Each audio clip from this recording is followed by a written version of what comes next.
जय हिंद दोस्तों God particle यानी कि हिग्स बोसान की खोज करने वाली लार्ज हैडरॉन कोलाइडर महामसीन 5 जुलाई 2022 को फिर से शुरू हो गई है, जो कि ब्रह्मांड की उत्पत्ति और उनके साथ काफी सारे रहस्य को सुलझाने का प्रयास करेगी। वैज्ञानिकों का मानना है कि इन प्रयोगों से ब्रह्मांड के काम करने का तरीका, उत्पत्ति और बिग बैंग को और समझने में मदद मिलेगी। इस सिद्धांत के मुताबिक यह समझने की कोशिश की गई है कि क्यों कुछ कणों का द्रव्यमान होता है जबकि कुछ कणों का द्रव्यमान नहीं होता। उदाहरण से समझे तो प्रोटॉन न्यूट्रॉन जैसे कणों का द्रव्यमान होता है जबकि फोटॉन में ऐसा नहीं होता। भौतिक वैज्ञानिक पीटर हिग्स 1964 में 5 अन्य वैज्ञानिकों के साथ हिग्स मैकेनिज्म को प्रपोज किया था, जिसमें हिग्स फील्ड और हिग्स बोसान के बारे में बताया गया था।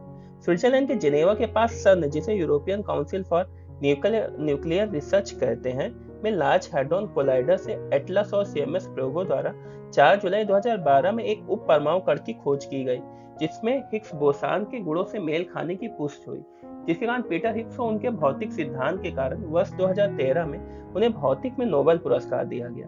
दोस्तों, हिग्स बोसान में हिग्स का नाम भौतिक वैज्ञानिक पीटर हिग्स के नाम पर है, जबकि बोसान भारत के महान वैज्ञानिक सत्येंद्र नाथ बोस के नाम पर है, जिन्होंने फिजिक्स में गर्म गैसों के बर्ताव के सिद्धांत पर पाए गए आंकड़ों में कमियां पाई थी और अपने नए तर्क भी दिए थे। वैज्ञानिकों के मुताबिक हिग्स बोसान है किसी अणुओं को मास देता है, जो कि ब्रह्मांड के निर्माण के लिए महत्वपूर्ण है। इस प्रयोग के समय लार्ज हैड्रॉन कोलाइडर में अणुओं को प्रकाश की गति से टकराया गया, जिससे टकराने के बाद वही परिस्थिति उत्पन्न हुई जैसे कि बिग बैंग के बनने के समय हुई थी। साथ ही इस प्रयोग को कई बार दोहराने पर अलग अलग आंकड़े भी प्राप्त हुए।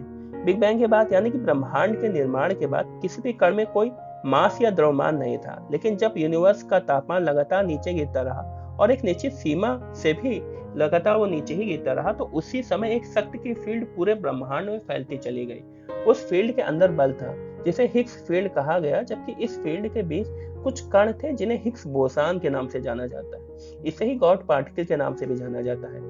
पीटर हिग्स और उनके वैज्ञानिक साथियों के सिद्धांत के अनुसार जब कोई कण हिग्स फील्ड के प्रभाव में आता है, तो उनके फील्ड में पाए जाने वाले कण, जिन्हें हिग्स बोसान कहते हैं, उनके माध्यम से उसमें मास आता है, और जो भी कण जितना अधिक हिग्स बोसान के प्रभाव में आता है उसमें उतना अधिक मास आता है, और जबकि जो प्रभाव में नहीं आते उनमें मास नहीं आता है। दोस्तों, महान वैज्ञानिक स्टीफन हॉकिंस ने बिग बैंग को कुछ इस तरह से समझाया कि करीब 15 अरब साल पहले पूरा ब्रह्मांड एक पिंड के रूप में सिमटा हुआ था, या फिर इसे ऐसे कह सकते हैं कि पूरी दुनिया की रचना जिन कणों और ऊर्जा के कारण संभव हुई, वह एक छोटी गेंद जैसी चीज में समाई हुई थी। फिर एक घटना हुई और बिंदु में समाये कण हर तरफ फैलते गए।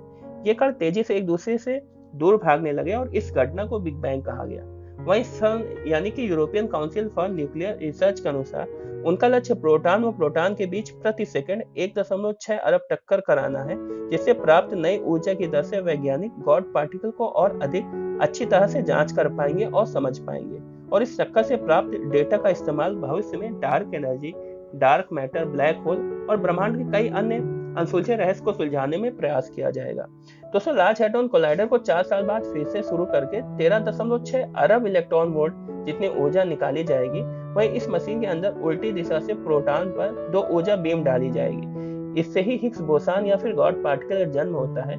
यह बीम 27 किलोमीटर लंबी रिंग पर डाली जानी है, जो कि फ्रांस और स्विट्जरलैंड की सीमा पर स्थित है, और ये धरती से 100 मीटर नीचे स्थित है।